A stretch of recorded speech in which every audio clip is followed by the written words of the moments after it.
മുൻ മുഖ്യമന്ത്രി ഉമ്മൻചാണ്ടിയുടെ പേരിലുള്ള സൗജന്യ ആരോഗ്യ ഇൻഷുറൻസ് പദ്ധതി പ്രഖ്യാപിച്ച UDF സർക്കാർ.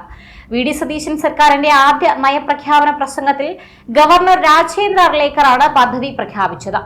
ഉമ്മൻചാണ്ടി ആരോഗ്യ ഇൻഷുറൻസ് പദ്ധതി പ്രകാരം ഒരു കുടുംബത്തിന് വർഷം 25 ലക്ഷം എന്ന കണക്കിൽ കവറേജ് നൽകും. തിരഞ്ഞെടുപ്പ് കാലത്ത് UDF ഉയർത്തിക്കാട്ടിയ ഏറ്റവും പ്രധാന വാഗ്ദാനങ്ങളിൽ ഒന്നായിരുന്നു ഉമ്മൻചാണ്ടിയുടെ പേരിലുള്ള സൗജന്യ ആരോഗ്യ ഇൻഷുറൻസ് പദ്ധതി. കേരളത്തിന്റെ ആരോഗ്യ ചരിത്രത്തിൽ ഏറ്റവും കൂടുതൽ സാധാരണക്കാരുടെ കണ്ണീരൊപ്പിയ പദ്ധതിയായിരുന്നു മുൻ മുഖ്യമന്ത്രി ഉമ്മൻചാണ്ടി നടപ്പിലാക്കിയ കാരുണ്യ. ആ കാരുണ്യത്തിന്റെ സ്മരണകളെ വീണ്ടും ഉയർത്തിക്കൊണ്ടാണ് UDF പുതിയ ഉമ്മൻചാണ്ടി ആരോഗ്യ ഇൻഷുറൻസ് പദ്ധതി അവതരിപ്പിച്ചത്. വോട്ടർമാർക്കിടയിൽ ഇത് വലിയ ചർച്ചയായിരുന്നു. സാധാരണക്കാരുടെ ചികിത്സാ ചെലവുകൾക്ക് ഈ പദ്ധതി വലിയൊരു ആശ്വാസമായി മാറുമെന്നാണ് പ്രതീക്ഷിക്കുന്നത്. മധ്യവർഗത്തെയും ദരിദ്രരെയും ഒരേപോലെ ഭയപ്പെടുത്തുന്ന ഒന്നാണ് ഇന്നത്തെ കാലത്തെ ഭീമമായ ചികിത്സാ ചെലവുകൾ. അപ്രതീക്ഷിതമായി കടന്നുവരുന്ന ഒരു ക്യാൻസറോ ഹൃദ്രോഗമോ വാഹനാപകടമോ മതി ഒരു ഇടത്തരം കുടുംബത്തിന്റെ ജീവിത സമ്പാദ്യം മുഴുവൻ ഇല്ലാതാക്കാൻ.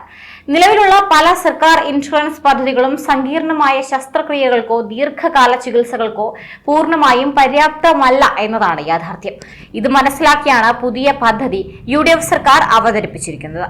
സ്വകാര്യ ആശുപത്രികളിലെ വില കൂടിയ പരിശോധനകളും ICU സൗകര്യങ്ങളും ക്യാൻസർ ചികിത്സയും ഉൾപ്പെടെ ഈ ഒറ്റ പദ്ധതിയുടെ കീഴിൽ കൊണ്ടുവരാനാണ് സർക്കാർ ലക്ഷ്യമിടുന്നത്.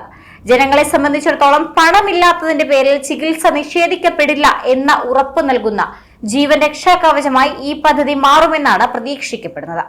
ജനങ്ങൾക്ക് ഇൻഷുറൻസ് പരിരക്ഷ നൽകണമെങ്കിൽ ഇൻഷുറൻസ് കമ്പനികൾക്ക് സർക്കാർ കോടിക്കണക്കിന് രൂപ പ്രീമിയം ഇനത്തിൽ കൃത്യമായി അടയ്ക്കേണ്ടതുണ്ട്. പദ്ധതി എങ്ങനെ നടപ്പിലാക്കുമെന്ന് പ്രഖ്യാപനത്തിൽ പറയുന്നില്ല. എന്നു മുതൽ നടപ്പിലാക്കുമെന്നും വ്യക്തമല്ല. കാരുണ്യ പദ്ധതി പരിഷ്കരിച്ച് നടപ്പിലാക്കുകയാണോ അതോ മറ്റ് സർക്കാർ ഇൻഷുറൻസ് പദ്ധതികളെ സംയോജിപ്പിച്ചാണോ നടപ്പിലാക്കുക എന്നുള്ളത് തുടർന്നുള്ള ദിവസങ്ങളിലെ വ്യക്തമാകും. തിരഞ്ഞെടുപ്പ് വാഗ്ദാനം അനുസരിച്ച് സാമ്പത്തിക ഭേദമന്യേ എല്ലാവരെയും ഉൾക്കൊള്ളുന്ന പദ്ധതിയാകുമോ അല്ലയോ എന്നുള്ളത് വരും ദിനങ്ങളിൽ വ്യക്തമാകും.